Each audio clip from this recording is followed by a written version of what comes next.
সুপ্রিয় শিক্ষার্থীবৃন্দ, জাতীয় বিশ্ববিদ্যালয়ের অনলাইন ক্লাসে তোমাদের সবাইকে স্বাগতম জানাচ্ছি। এই করোনাকালীন সময়ে আশা করছি তোমরা সবাই ভালো আছো, সুস্থ আছো। সব সময় স্বাস্থ্যবিধি মেনে চলবে, তাহলে সুস্থ থাকতে পারবে। আমার সাবজেক্ট হলো বটানি। এই প্রোগ্রামটি হলো অনার্স 4th ইয়ার স্টুডেন্টদের জন্য। Course code 243005। Name of course Limnology and Aquaculture. Lecture number 12. Title of the lecture Aquatic Flora and Aquaculture. অর্থাৎ দুটো টপিক এখানে আছে, একটি অ্যাকোয়াটিক ফ্লোরা এবং অন্যটি অ্যাকোয়াকালচার। আমি হাসিনা রাকিবা বানু, সহযোগী অধ্যাপক ও বিভাগীয় প্রধান, উদ্ভিদ বিজ্ঞান বিভাগ, ঢাকা মহানগর মহিলা কলেজ, লক্ষ্মীবাজার, ঢাকা। এরপর আমি পরবর্তী স্লাইডে চলে যাচ্ছি। পরবর্তী স্লাইডটি জাতীয় বিশ্ববিদ্যালয়ের অনার্স 4th বর্ষের স্টুডেন্টদের জন্য যে সিলেবাস প্রণয়ন করা হয়েছে, সেই সিলেবাসের 8 নম্বর টপিক হলো অ্যাকোয়াটিক ফ্লোরা। এই অ্যাকোয়াটিক ফ্লোরাকে আমি দুটা পার্টে ভাগ করেছি। পার্ট 1 গত লেকচারে আমি নিয়েছি, আজকে পার্ট 2 নিব। এবং পার্ট 2 থেকে আমি যে বিষয়গুলো পড়াবো সেগুলো হলো macrophytes, aesthetic and economic value of aquatic flora. এরপর আমি 4th ইয়ারের সিলেবাসের 9 নম্বর টপিক এবং শেষ টপিক অ্যাকোয়াকালচার নিয়ে আলোচনা করব।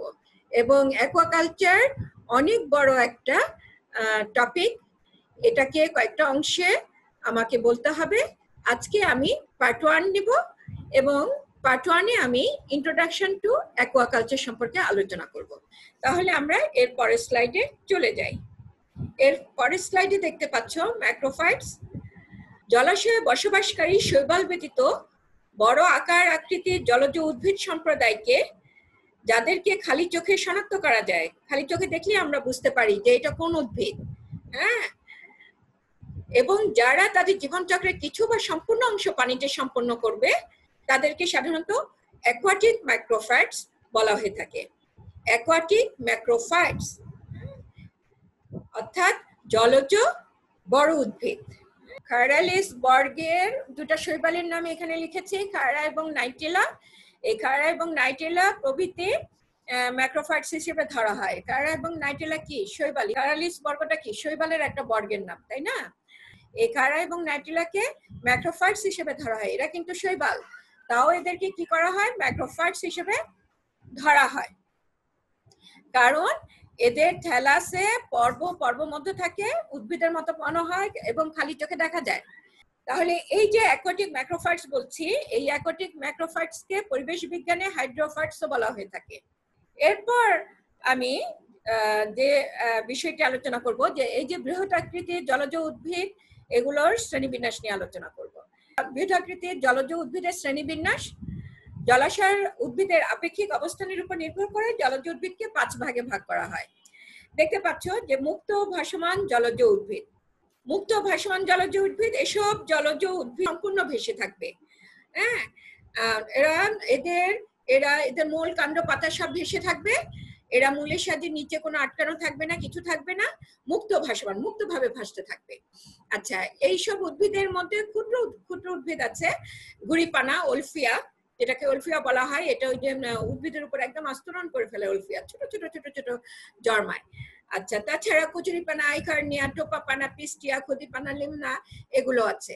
এগুলো তোমরা জানো যে আমরা সহজেই কিন্তু ওই যে পুকুর ডোবা থেকে এরকম টেনে তুলে ফেলতে পারি, ভাসমান থাকে, এবং তুলে ফেললে কিন্তু নিচে ওদের গুচ্ছমূলগুলা দেখতে পাওয়া যায়। আচ্ছা, এদের চারিত্রিক বৈশিষ্ট্যগুলা কি? ওলফিয়া নামক সর্বাপেক্ষা পুষ্পক উদ্ভিদ এই শ্রেণীর অন্তর্ভুক্ত।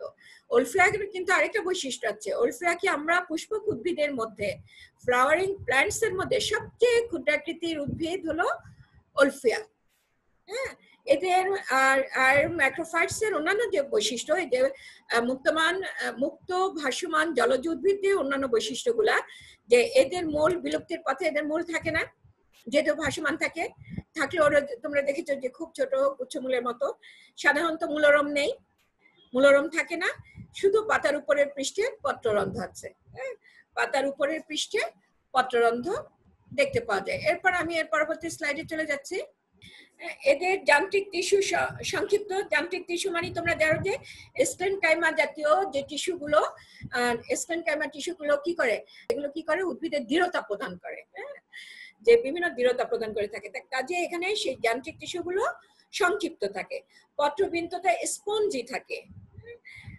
তোমরা দেখেছো ওই যে কচুরিপানা তুললে কচুরিপানার নিচে এরকম সবুজ সবুজ স্পঞ্জি পত্রবৃন্ত দেখতে পাওয়া যায়, যেগুলোকে ওই যে আমাদের গ্রামের দিকে বলে ফোটকা ফাটালে ভিতরে সাদা সাদা দেখা যায়, অ্যারেনকাইমা জাতীয় প্যারেনকাইমা দেখা যায়, কোষ গহ্বর বিশিষ্ট, ভেসে থাকতে সাহায্য করে। এদের কোনো গৌণ বৃদ্ধি হয় না, এরা তো সেরকম গুড়ি জাতীয় কাণ্ড হবে না, কাজেই এদের কোনো গৌণ বৃদ্ধি হবে না। এরপর আমরা মূলাবদ্ধ পত্র ভাসমান জলজ উদ্ভিদ দেখবো।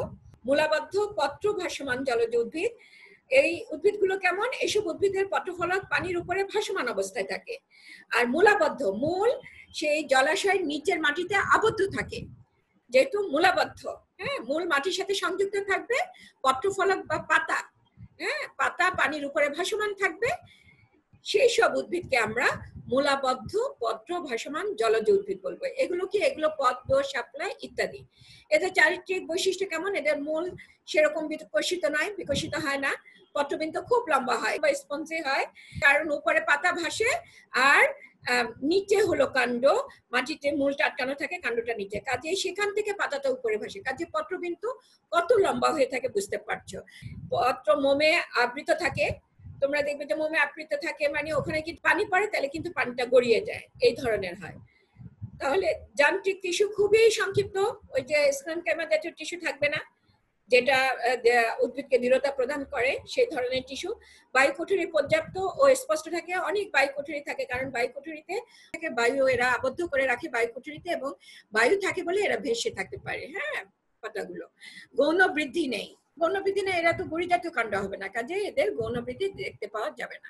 এরপর আছে মুক্ত নিমজ্জিত জলজ উদ্ভিদ। মুক্ত নিমজ্জিত মানে এরা মুক্ত, মাটির সাথে আটকানো থাকবে না, পানির ঋতুর নিচে ভাসমান থাকবে, এই জন্য এদেরকে মুক্ত নিমজ্জিত বলছে।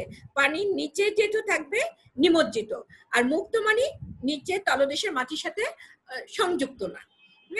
তো এগুলো কি নাজাস, ইউট্রিকুলারিয়া, এগুলো হলো এই জাতীয় ম্যাক্রোফাইটস। আচ্ছা, এদের চারিত্রিক বৈশিষ্ট্য কি, এদের মূল নাই, যেহেতু এরা ওই যে ভেসে থাকে মাটির পানির একটু নিচেই ভেসে থাকে, সেই জন্য এদের মূল নেই, পাতা ক্ষুদ্র পাতলা হয়, স্টোমাটাও কিউটিকল নেই, সম্পূর্ণ দেহ পানি শোষণ করে, এদের পুরো যেহেতু পানির একটু নিচে ভাসমান থাকে, এদের সম্পূর্ণ দেহটাই পানি শোষণ করে থাকে। পর্যাপ্ত বায়ুকুঠরি আছে, বায়ুকুঠরি থাকে, ত্বকের কোষে ক্লোরোপ্লাস্ট আছে, গৌণ বৃদ্ধি নেই।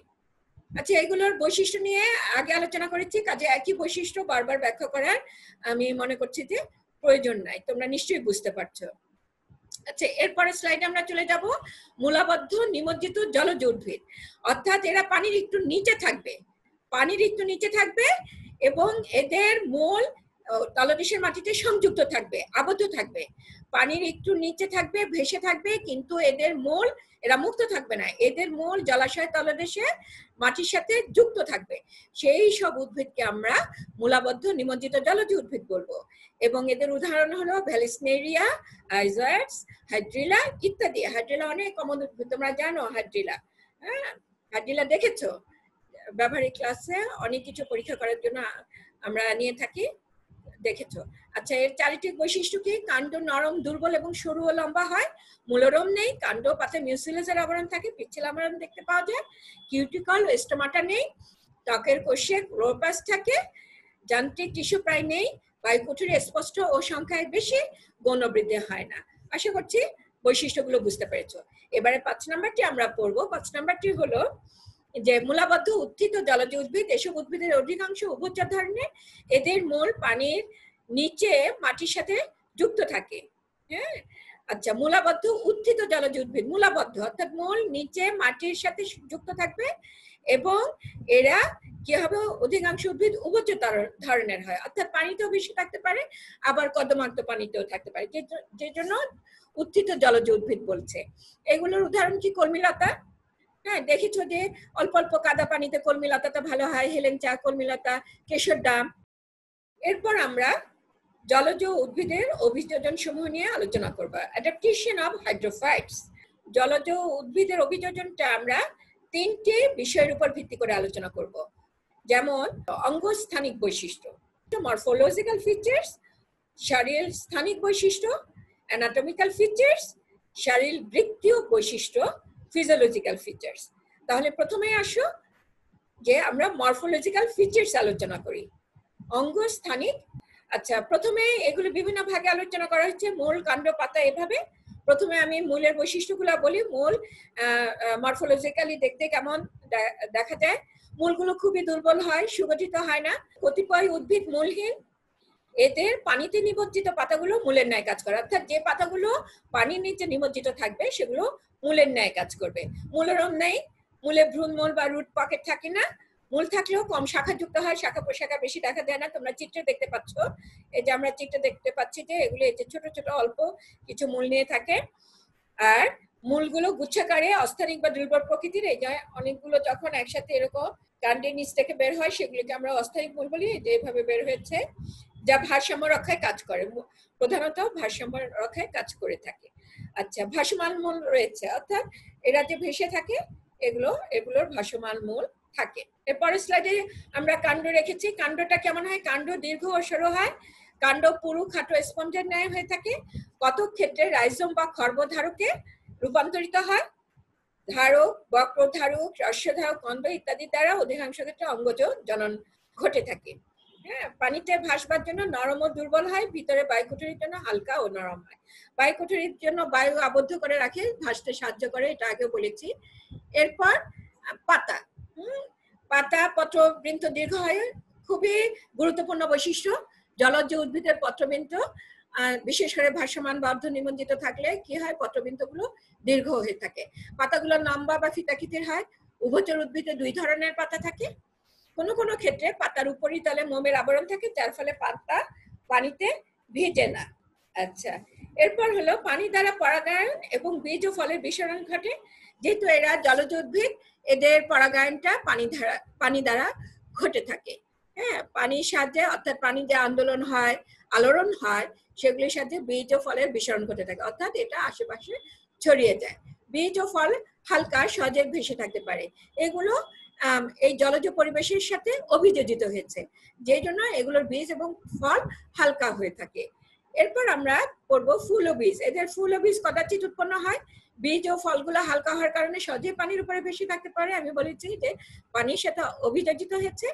পরাগায়ন এবং ফল ও বীজের বিস্তার বাহক পানি দ্বারা ঘটে থাকে। এদের আর অন্য কোনো বাহকের প্রয়োজন হয় না, যেমন বায়ুর প্রয়োজন হয় না, বা ওই যে অন্যান্য কীটপতঙ্গ যে আমরা বলে থাকি যে প্রজাপতি, কীটপতঙ্গ, তারপরে পাখি, এগুলোর দ্বারা যে পরাগায়ন হয়ে থাকে সেগুলোর প্রয়োজন হয় না। এখানে বাহক হলো পানি। পরাগায়নের যে বাহক সেটা হলো পানি। পানি দ্বারা বিস্তার ঘটে থাকে, পরাগায়ন ঘটে থাকে। আচ্ছা, এরপর আমরা যেটা আলোচনা করব, শারীর স্থানিক বৈশিষ্ট্য, অ্যানাটমিক্যাল ফিচার্স। অর্থাৎ এই যে মূল, কাণ্ড, পাতা, এগুলোর প্রস্থচ্ছেদ করলে এগুলোর ভিতরে কি কি টিস্যু নিয়ে এগুলো গঠিত, টিস্যুগুলো কিভাবে আছে সেই সম্পর্কে আলোচনা হলো অ্যানাটমিক্যাল ফিচার্স। আচ্ছা, মূলে আমরা দেখি মূলে কিউটিকল নাই। এই যে তোমরা যে উপরে চিত্র দেখতে পাচ্ছ, এখানে কেন কোনো কিউটিকল, কালো একটা যদি আমরা দাগ দিতাম তাহলে বোঝাতো যে কিউটিকলের আবরণ আছে। কিউটিকলের আবরণ কিন্তু নাই। কখনো যদি থাকেও তাইলে খুব পাতলা থাকে। ত্বক সাধারণত এক স্তর বিশিষ্ট, বহিঃস্তর বিশিষ্ট পাতলা প্রাচীরযুক্ত প্যারেনকাইমা কোষ দ্বারা গঠিত। এই যে উপরে যে বহিঃস্তরটা দেখতে পাচ্ছ, আমি একটু দেখাচ্ছি, দেখো এই যে বহিঃস্তর, এইটাকে বহিঃস্তর বলছে। বহিঃস্তর এই কোষগুলা কি? প্যারেনকাইমা, এক স্তর বিশিষ্ট এবং প্যারেনকাইমা কোষ দ্বারা গঠিত, এই যে আমি যেটা দেখাচ্ছি। আচ্ছা, এরপরে বহিঃস্তরের বেশিরভাগ অংশে বায়ুপূর্ণ গহ্বর দ্বারা পূর্ণ থাকে। জানোই যে এটা ভেসে থাকতে সাহায্য করবে। এবং সংবহন টিস্যুতন্ত্র খুবই দুর্বল। সংবহন টিস্যুতন্ত্র মানে কি? জাইলেম ফ্লেমকে আমরা সংবহন টিস্যুতন্ত্র বলে থাকি, যেটা পরিবহনে অংশগ্রহণ করে থাকে, এরা দুর্বল হয়। কাণ্ডে কি হয় দেখো, কাণ্ডে সাধারণত কিটুকল যুক্ত নয়। ত্বক সাধারণত এক কোষযুক্ত পাতলা প্যারেনকাইমা কোষ নিয়ে গঠিত হবে। হাইড্রিলা, পোটামোগেটন ইত্যাদি নিমজ্জিত উদ্ভিদের ক্ষেত্রে অধতক সম্পূর্ণ অনুপস্থিত থাকে। হ্যাঁ, অধতক দেখতে পাওয়া যায় না। যান্ত্রিক টিস্যু সাধারণত থাকে না। স্টেনকাইমার টিস্যু এর আগেও আমরা পড়েছি যে স্টেনকাইমার টিস্যু বা যান্ত্রিক টিস্যু থাকে না, থাকলেও খুব দুর্বল প্রকৃতির হয়ে থাকে। কাজে অ্যানাটমিক্যালি তোমরা মূল এবং কাণ্ডের বৈশিষ্ট্যগুলো দেখলে এরপর আমরা পাতার বৈশিষ্ট্য আলোচনা করব। পাতার উদ্ধতক পাতলা ও দুর্বল কিউটিকল যুক্ত থাকে, ত্বক এক স্তরযুক্ত, কোষপ্রাচীর পাতলা ও কোষগুলো পর্যাপ্ত ক্লোরোপ্লাস্ট যুক্ত থাকে, সংবহন টিস্যু খুব হ্রাসপ্রাপ্ত হয়, স্তম্ভ টিস্যু থাকে না। আচ্ছা, এরপর ফিজিওলজিক্যাল ফিচার্সে আমরা যে বৈশিষ্ট্যগুলো আলোচনা করব সেগুলো হলো জলজ উদ্ভিদে প্রশোধনের হার অনেক কম, কোনো কোনো ক্ষেত্রে হাইড্রাথ্রোটের সাহায্যে পানি নির্গমন ঘটে, এখানে প্রায় প্রশোধন হয় না। এবং হাইড্রাথ্রোট তোমরা জানো যে পাতার কিনারে ছোট ছোট রন্ধ্র থাকে যেগুলির সাহায্যে পানির মোচন ঘটে থাকে, পানি বের হয়ে যায়, সেগুলোর সাথে পানির নির্গমন ঘটে থাকে। জলজ উদ্ভিদে মিউসিলেজের আবরণ থাকে বলে পচন হয় না। তোমরা তো বলতে পারতে যে গাছটা বা গাছের পাতা বা সব অংশটা পানির মধ্যে নিবদ্ধিত। এমনি যদি আমরা স্থলভাগে যেমন টবে টবে বা কোথাও পানি জমে থাকলে সেগুলির গাছে পানি জমে থাকলে কিন্তু গোড়া পচে মরে যাচ্ছে, বা পানি যদি ওরকম পানিতে নিমজ্জিত থাকে পচে যাচ্ছে। এই ক্ষেত্রে কেন এগুলো পচে যাচ্ছে না? যে পানিতে নিমজ্জিত থাকছে, ভাসমান থাকছে, কেন পচে যাচ্ছে না? জলজ উদ্ভিদের মিউসিলেজ আবরণ থাকে। এই মিউসিলেজ আবরণ এই পানি থেকে, পচার হাত থেকে জলজ উদ্ভিদগুলোকে রক্ষা করে, সেজন্য জলজ উদ্ভিদে পচন হয় না। নিমজ্জিত সমস্ত অঙ্গ দিয়ে পানি ও পুষ্টি শোষিত হয়। এতে সাধারণ বৃদ্ধির হার অল্প, খুব একটা বৃদ্ধি হয় না, এবং অঙ্গজ জননের মাধ্যমে বংশ বিস্তার করে থাকে। হ্যাঁ, অর্থাৎ দৈহিক কোনো অঙ্গ বিচ্ছিন্ন হয়ে গিয়ে বা দৈহিক কোনো অঙ্গ গঠিত হয় সেটা থেকে বংশ বিস্তার হয়ে থাকে। আচ্ছা, এরপর আমরা পরবর্তী স্লাইডে চলে যাব। পরবর্তী স্লাইডে আমি যে বিষয়টি নিয়ে আলোচনা করেছি সেটি হলো যে aesthetic and economic value of macrophytes. Aquatic ম্যাক্রোফাইটসের অনেক অ্যাস্থেটিক এবং ইকোনমিক ভ্যালু রয়েছে। উপকারিতা এবং অপকারিতার উপর ভিত্তি করে আমি এখন অ্যাস্থেটিক ও ইকোনমিক ভ্যালুটা আলোচনা করব। আচ্ছা, উপকারিতা প্রথমে আছে, দেখো বিভিন্ন ধর্মীয় আচার ও চিত্রকলায় ব্যবহার। বিভিন্ন ধর্মীয় আচার মানে কি? হিন্দু ও বৌদ্ধ ধর্মের পূজা অর্চনায় পদ্ম ফুলের ব্যবহার করা হয়ে থাকে, তোমরা জানো। নীল পদ্ম মিশরের ঊর্ধ্বতন এলাকায় রাষ্ট্রীয় প্রতীক ছিল। আমাদের জাতীয় ফুল শাপলা, বিভিন্ন জায়গায় এই শাপলার ব্যবহার হয়ে থাকে, ছবি ব্যবহার করা হয়ে থাকে, তোমরা জানো। ভারত উপমহাদেশে কাপড় চোপড়, চীনামাটি, ধাতুর পাত্রের ছাপ খোদাইকৃত অবস্থায় নজরে পড়ে বিভিন্ন এরকম এইসব উদ্ভিদের ছাপ থাকে। তারপরে চীন এবং জাপানে পদ্ম ফুল এবং লিলি জাতীয় উদ্ভিদ বিভিন্ন ফুলের সাদৃশ্যপূর্ণ ছবি দেয়ালে বা পোর্ট্রেট, হ্যাঁ, বা গম্বুজ, মন্দির, বাসগৃহ দেয়ালে সুন্দরভাবে খোদাইকৃত থাকে এগুলো। এই যে পদ্ম, নীল পদ্ম, সাদা শাপলা, এগুলো গুপ্ত বংশধর। গুপ্ত বংশধর মানে বুঝতে পেরেছো? যে পাল বংশ, গুপ্ত বংশ, মৌর্য বংশ, আমাদের ইতিহাসে যে পড়েছি, সেই গুপ্ত বংশের সময়কাল অর্থাৎ 320 থেকে 600 খ্রিস্টাব্দ পর্যন্ত কিছু কিছু তখনের যে কিছু কিছু খোদাই করা চিত্র পাওয়া গেছে, চিত্র কলায়, হ্যাঁ, সেই সব চিত্রকলায় এই নীলপদ্ম, সাদা শাপলা, পদ্ম এগুলি দেখতে পাওয়া গিয়েছে। এবং এই উপরোক্ত এই তিনটা ফুল, এই যে পদ্ম, নীলপদ্ম, সাদা শাপলা, এগুলো তিনটি প্রজাতির ফুল বিখ্যাত ভারতীয় চিত্রকলায় ব্যবহৃত হয়ে থাকে। পদ্ম ও শাপলার প্রতিকৃতি এসব দেশে প্রসার লাভ করতে থাকে এরপর থেকে। বাংলাদেশের বিভিন্ন ধাতব মুদ্রা অর্থাৎ কাঁচা পয়সা, কাগজের নোটে শাপলা, একটু আগেই বলেছি, শাপলা, পদ্ম, জলজ উদ্ভিদের প্রতিকৃতি আমরা দেখতে পাই। এবং বিভিন্ন, তাছাড়া বিভিন্ন রাস্তার পাশে সৌন্দর্য মনোরম স্থানে শাপলার প্রতিকৃতি দেখা যায়, যেমন মতিঝিলে শাপলা চত্বর আছে। এরপর আমরা আলোচনা করব বাগান এবং অ্যাকোয়ারিয়ামে ব্যবহার নিয়ে। বাগান হলো বাড়ির আঙ্গিনায় বা শখের বাগানে অনেকে ছোট্ট করে পুকুর করে, হাউসের মতো করে ছোট করে একটু লেক করে, করতে পছন্দ করে। এইসব পুকুরে সহজে লিলি জাতীয় গাছ, তারপরে যে শাপলা, পদ্ম, এগুলো চাষ করে থাকে শোভাবর্ধনের জন্য। এছাড়া বাসার ভিতরে অ্যাকোয়ারিয়াম থাকতে পারে, বড় করে অ্যাকোয়ারিয়াম বানায়, হাউস করে অ্যাকোয়ারিয়াম বানায়। এগুলোর মধ্যেও সুন্দর সুন্দর জলজ উদ্ভিদের চাষ করা হয়, যেমন ব্যাকোপা, হাইড্রিলা, সেরাটোফাইলাম, আইজাইডস ইত্যাদি এই ধরনের যে জলজ উদ্ভিদ আছে এগুলো চাষ করা হয়ে থাকে। মানুষের খাদ্য হিসেবে তো প্রচুর জলজ উদ্ভিদ ব্যবহার করা হয়ে থাকে। ধানও একটা জলজ উদ্ভিদ। ধান কিন্তু একদম শুষ্ক মাটিতে জন্মানো যায় না, কাজে ধান কিন্তু যে শস্য হিসেবে আমাদের প্রধান খাদ্য। আরো যে 2 ধরনের খাদ্য শস্য দেখা যায়, যেমন জিজানিয়া অ্যাকোয়াটিকা, আবার অরাইজার একটা স্পিসিস, এগুলো রেড ইন্ডিয়ানরা খেয়ে থাকে। হ্যাঁ, বাংলাদেশে যেগুলো জলজ উদ্ভিদ চাষ করা হয় তাদের মধ্যে ফল খাওয়া হয়, তারপর উদ্ভিদাংশ খাওয়া হয়, এগুলো আমরা খেয়ে থাকি। তো এগুলোর উদাহরণ যদি আমি বলি, পানি ফলের ফলটা খাওয়া হয়, শালুক, মাতনা, ট্যাপের খই বলে, শাপলার ডাটা, হেলেঞ্চা শাক, কলমি শাক, হ্যাঁ, এগুলো সব, পানি কলা, এগুলো সব ইত্যাদি, এগুলো সব হলো মানুষের খাদ্য হিসেবে ব্যবহৃত হয়ে থাকে। পশু খাদ্য হিসেবে ব্যবহৃত হয়, হ্যাঁ, কিছু জলজ ঘাস আছে যেগুলো হাইপোমিয়া, এনাড্রা, হ্যাঁ, এগুলো গবাদি পশুরা খেয়ে থাকে। আচ্ছা, মৎস্য খাদ্যের মধ্যে আছে লেমনা, সেরাটোফাইলাম ইত্যাদি পুকুরে চাষ করা হয়। এগুলো বা জলাশয়ে যে মাছ আছে, মাছের খাদ্য হিসেবে এই জলজ উদ্ভিদগুলো ব্যবহৃত হয়ে থাকে। আচ্ছা, ঔষধ হিসেবে জলজ উদ্ভিদের ব্যবহার আছে। ঔষধে মিষ্টি বচ জলজ উদ্ভিদের মাঝে অন্যতম। এর মৌলকাণ্ড চোখের পীড়া, মাড়ির ক্ষয়, অজীর্ণ, ঠান্ডা, সর্দি নিরাময় ইত্যাদির জন্য ব্যবহার হয়ে থাকে। হাঁপানি এবং কাশি নিরাময়ের জন্য টোপাপানা ব্যবহার করা হয়ে থাকে। হ্যাঁ, এছাড়া নিলাম্ব, নুচিফেরা, হ্যাঁ, নিমফিয়া নাউচেলি, এগুলো এর প্রকন্দ বা মৌলকাণ্ড চূর্ণ, এগুলোকে চূর্ণ করে পালস, পেট ফোলা, আমাশয় নিরাময়ের জন্য ব্যবহার করা হয়ে থাকে। আচ্ছা, এরপর আমরা বাণিজ্যিক দ্রব্য আলোচনা করব। হ্যাঁ, বাণিজ্যিক দ্রব্য হিসেবে বাংলাদেশে বিভিন্ন জলজ উদ্ভিদের চাষ করা হয়ে থাকে। যেগুলো জলজ উদ্ভিদ আছে সেগুলো থেকে বাণিজ্যিক দ্রব্য তৈরি করা হয়ে থাকে, যেমন হোগলা পাটি, মাদুর, নলখাগড়া দিয়ে ছাউনি, বেড়া, সোলার খেলনা, টুপি, হাত পাখনা, বোতলের চিপি, কৃত্রিম ফুল, এগুলো জলজ উদ্ভিদ থেকে তৈরি করা হয়ে থাকে। তারপর আরো কিছু জিনিসও তৈরি করা হয়ে থাকে, যেমন বাঁশি, বেড়া, এগুলো তৈরি করা হয়ে থাকে। তারপর প্যাপিরাস উদ্ভিদ থেকে তোমার দড়ি, ঝুড়ি, মাদুর ইত্যাদি তৈরি করা হয়ে থাকে। রাসায়নিক দ্রব্য পাওয়া যায়, যে জলজ উদ্ভিদ থেকে দেখা যায় যে গ্যালিক, ট্যানিন ইত্যাদি রাসায়নিক পদার্থ পাওয়া যায়। মাটির উর্বরতা বৃদ্ধি, অ্যাজোলা নামক টেরিডোফাইট, অ্যানাবেনা, নীলাভ, সবুজ শৈবাল, এরা নাইট্রোজেন সংবর্ধন করতে পারে।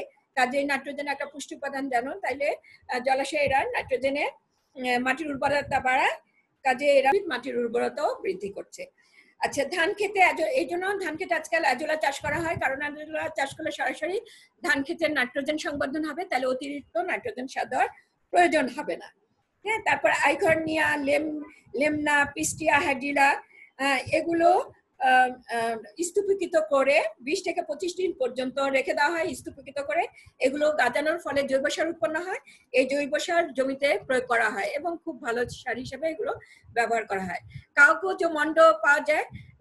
তোমরা জানো যে প্যাপিরাস নামক জলজ উদ্ভিদ থেকে কাগজ তৈরি করা হয়।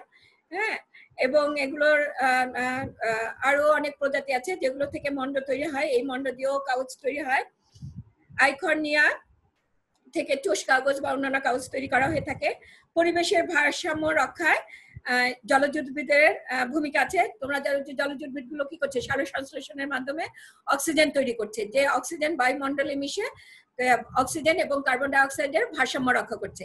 আবার জলজ উদ্ভিদগুলো জলজ জীব রাজ্যে শ্বসন করছে, কার্বন ডাই অক্সাইড উৎপন্ন করছে শ্বসনের ফলে, সেটাও কিন্তু জলজ উদ্ভিদ সালোক সংশ্লেষণের মাধ্যমে সেই কার্বন ডাই অক্সাইডও কিন্তু ব্যবহার করছে। কাজে জলজ পরিবেশে অক্সিজেন, কার্বন ডাই অক্সাইডেরও ভারসাম্য রক্ষা করছে, আবার অক্সিজেন যে বায়ুমণ্ডলে ফিরে যাচ্ছে, হ্যাঁ, সেই অক্সিজেন দ্বারা বায়ুমণ্ডলেরও অক্সিজেন, কার্বন ডাই অক্সাইড ভারসাম্য রক্ষা হচ্ছে। কাজে বুঝতে পারছো যে পরিবেশের ভারসাম্য রক্ষা করছে। আচ্ছা, এরপরে জলজ প্রাণীর আশ্রয় ও খাদ্য। এই যে ভাসমান, অর্ধ নিমজ্জিত জলজ উদ্ভিদগুলো তোমরা দেখতে পেয়েছো, এগুলোও জলজ বিভিন্ন প্রাণী, মাছ, কীটপতঙ্গ, এগুলোর জন্য আশ্রয়ের স্থল। এগুলো খাদ্য হিসাবেও কিছু কিছু ব্যবহার করে থাকে। আচ্ছা, এর মাধ্যমে আমরা aesthetic and economic value of macrophytes এর উপকারিতা অংশটুকু আলোচনা করলাম। এখন আমরা অপকারিতা নিয়ে আলোচনা করব।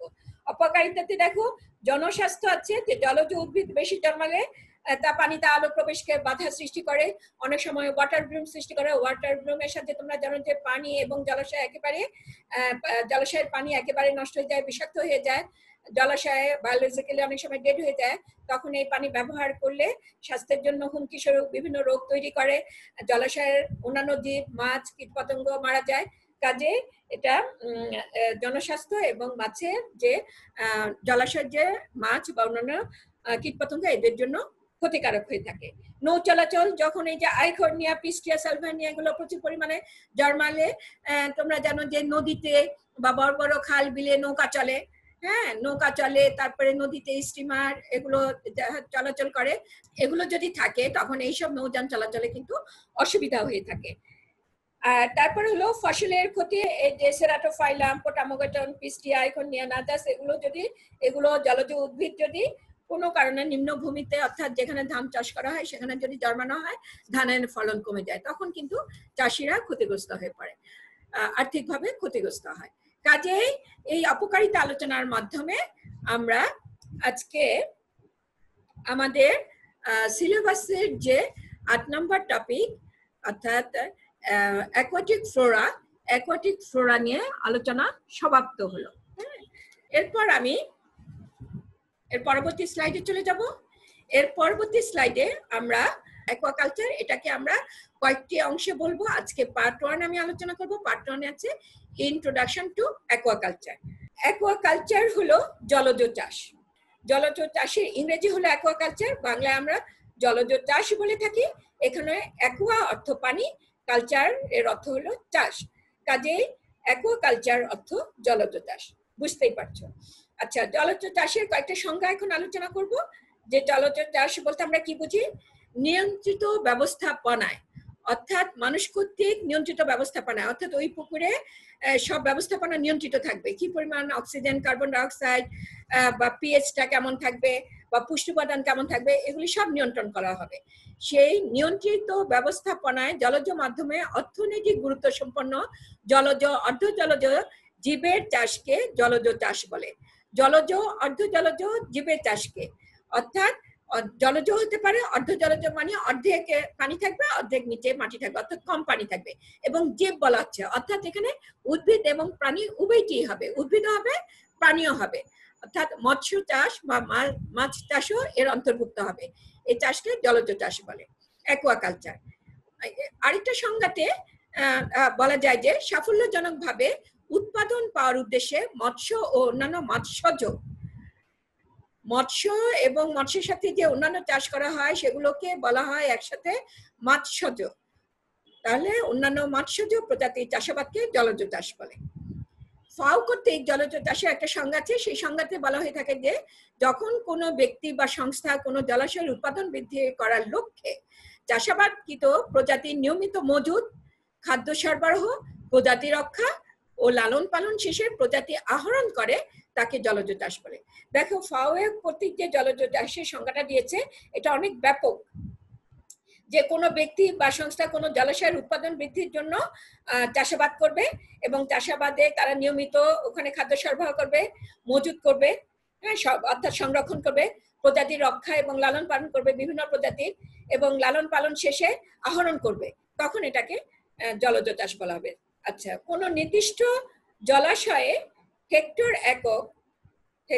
এককটা হেক্টরে হবে, কোনো একক সময়ে বছর বা মাস ধরা হবে। প্রাকৃতিকভাবে জলজ জীবের যে উৎপাদন এটা কেজি বা টনে করা হবে। কোনো পদ্ধতি অবলম্বন করে তার চেয়ে বেশি উৎপাদন করাকে জলজ চাষ বলে।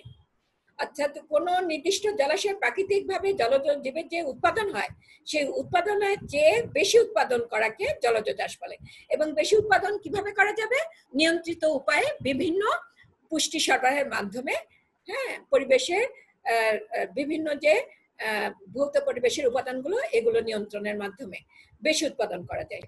আচ্ছা, এরপর আমরা মৎস্য ব্যবস্থাপনার সংজ্ঞাটা পড়বো। মৎস্য আমি বলেছি যে মাছ চাষের সাথে অন্যান্য জলজ জীবের চাষও বলা হবে।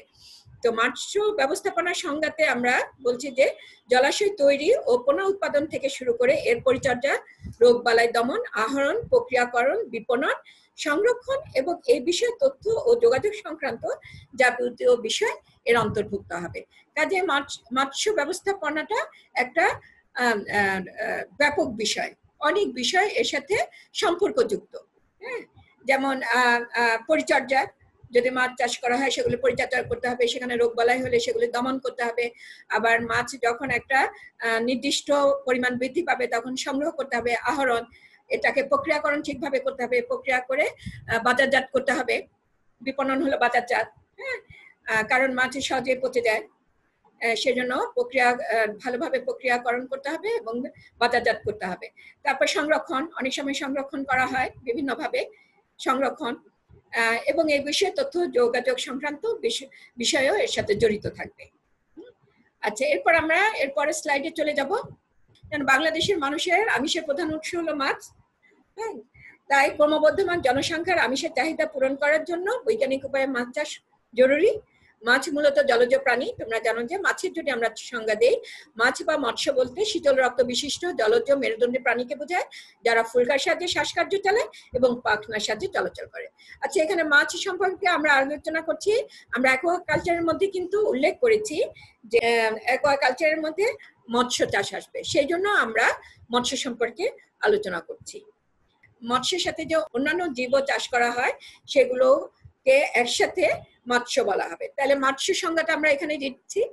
মৎস্য বলতে সামগ্রিক অর্থে ফিশারিজ বা সকল জলজ প্রাণী বা জীবকে বোঝায়। হ্যাঁ, বৈজ্ঞানিক শ্রেণীকরণে মলাস্কা, শামুক ঝিনুক বা ক্রাস্টেশিয়ান শ্রেণী, চিংড়ি, কাঁকড়া এই মৎস্য গ্রুপের অন্তর্ভুক্ত হবে। কাজে আমরা এখন শ্রেণী বিভাগটা দেখি। দুই ভাগে ভাগ করা হয়েছে, মাছ এবং জলজ জীব। মাছকে দুই ভাগে ভাগ করা হয়েছে, সিস্টেমেটিক শ্রেণীকরণ ও ব্যবহারিক শ্রেণীকরণ। আর ব্যবহারিক শ্রেণীকরণকে কিন্তু আবার চার ভাগে ভাগ করা হয়েছে, ছোট মাছ, কার্প মাছ, জিওল মাছ, ক্যাটফিশ। আর এখানে জলজ জীবকে তিন ভাগে ভাগ করা হয়েছে, অমেরুদণ্ডী জীব, চিংড়ি, কাঁকড়া, শামুক ঝিনুক, জোক, এগুলো হলো অমেরুদণ্ডী জীব।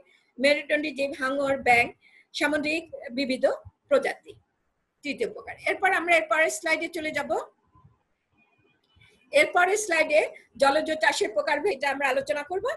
চাষকৃত মাছ ও অন্যান্য জীব সম্প্রদায়ের উপর ভিত্তি করে জলজ চাষকে দুই ভাগে ভাগ করা যায়, যথা মৎস্য চাষ, অন্যান্য জীব সম্প্রদায়ের চাষ। হ্যাঁ, তাহলে প্রথমে আছে মৎস্য চাষ। মৎস্য যখন বাণিজ্যিকভাবে চাষ করা হয় তখন তাকে মৎস্য চাষ বলা হয়।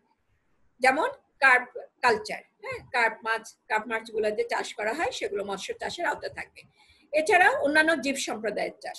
অন্যান্য জীব সম্প্রদায়ের চাষ বলতে আমরা কি বুঝি? মাছ ছাড়া অন্যান্য জীবের চাষকে অন্যান্য জীব সম্প্রদায়ের চাষ বলে। যেমন ঝিনুক চাষ, শামুকের চাষ, হ্যাঁ, শৈবাল চাষ, কুমির চাষ, চিংড়ি চাষ ইত্যাদি। আচ্ছা, চাষ ব্যবস্থাপনার উপর ভিত্তি করে জলজ চাষকে আবার চার ভাগে ভাগ করা হয়। যেমন ব্যাপক চাষ, আধা নিবিড় চাষ, যেটাকে পেন কালচার, খাঁচায় মাছ চাষ, দুই ভাগে ভাগ করা হয়েছে। আবার নিবিড় চাষ, এটাকেও দুই ভাগে ভাগ করা হয়েছে, একক চাষ, মিশ্র চাষ এবং অতি নিবিড় চাষ। ব্যাপক চাষ, এরকমের মৎস্য চাষ সাধারণত বড় বড় জলাশয়, যেমন বড় দিঘি, হ্রদ, বিল, হাওর বাওরে হয়ে থাকে। এখানকার জলাশয়ের মাছগুলো প্রাকৃতিক খাদ্যের উপর নির্ভরশীল করেই বড় হয়ে থাকে। এখানে কোনো সম্পূরক খাদ্য দিতে হয় না, অর্থাৎ বাইরে থেকে কোনো খাদ্য দিতে হয় না। এই ধরনের জলাশয়ে মাছের ঘনত্ব অল্প থাকে। এরকম চাষে বহু প্রজাতির পোনা মিশ্রভাবে চাষ করা হয়ে থাকে। এগুলো তোমার যেমন মারি কালচার, হ্যাঁ, রিভারাইন কালচার, এগুলো এই চাষের অন্তর্ভুক্ত, এই ব্যাপক চাষের অন্তর্ভুক্ত। আধা নিবিড় চাষ, এই ধরনের চাষে প্রাকৃতিক খাদ্য বৃদ্ধির জন্য সার ব্যবহার করা হয়। প্রাকৃতিক খাদ্যে সেখানে যে জলাশয়ের যে জীব থাকবে, প্রাণী, মাছ থাকবে, এগুলোর জন্য যথেষ্ট নয়, সেই জন্য অল্প পরিমাণে সম্পূরক খাদ্য সরবরাহ করা হয়। ডোবা, নালা, পুকুর ইত্যাদি ছোট জলাশয়ে এই ধরনের চাষ করা হয়ে থাকে।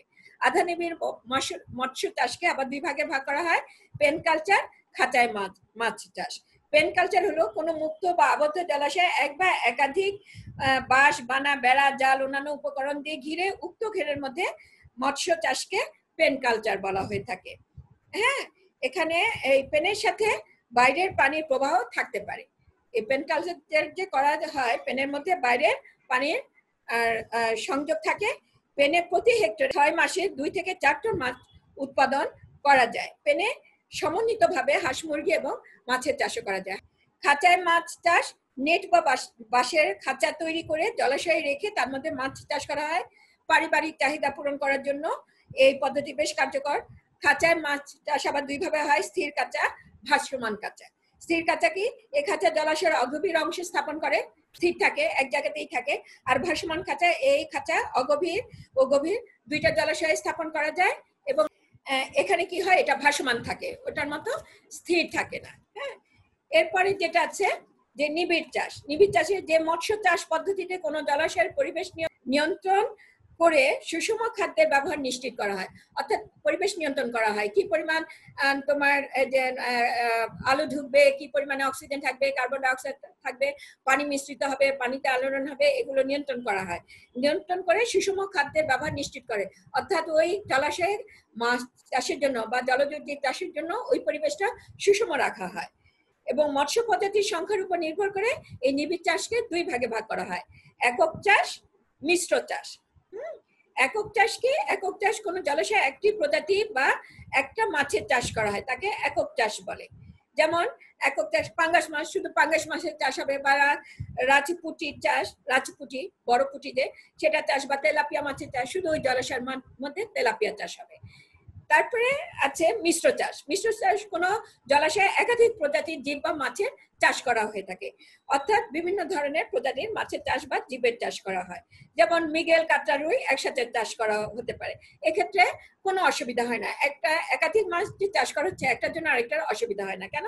এরা বিভিন্ন জলাশয়ের বিভিন্ন স্তরে থাকে। কাতলা মাছ প্রথম স্তরে থাকে, দ্বিতীয় স্তরে রুই মাছ থাকে, তৃতীয় স্তরে মৃগেল মাছ থাকে, যে জন্য কোনো মাছের সাথে কোনো মাছের অসুবিধা হয় না, একসাথে যে চাষ করা হচ্ছে।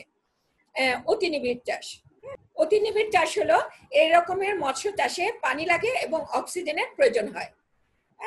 এর পানি লাগে, অর্থাৎ এগুলো ছোট ছোট জলাশয় হয়, পানি সরবরাহ করা লাগে এবং এটাতে সুষম খাদ্য লাগে এবং মাছের ঘনত্ব অধিক হয়।